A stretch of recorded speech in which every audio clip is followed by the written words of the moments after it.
This is the single leg walking hip hinge, also affectionately known as the death march.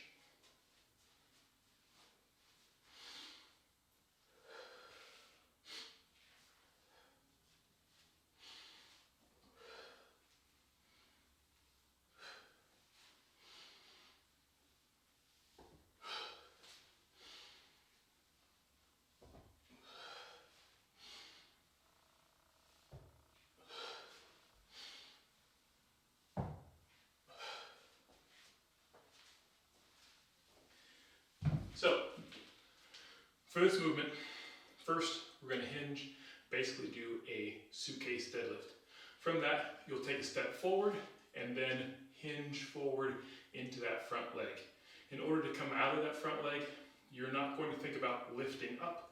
I want you to think about pushing down. Make an impression in the ground in the shape of your foot. When you get fully upright, then you just do the same thing on the opposite leg. Step forward, hinge down, push through the ground in order to stand back up. Give that a go.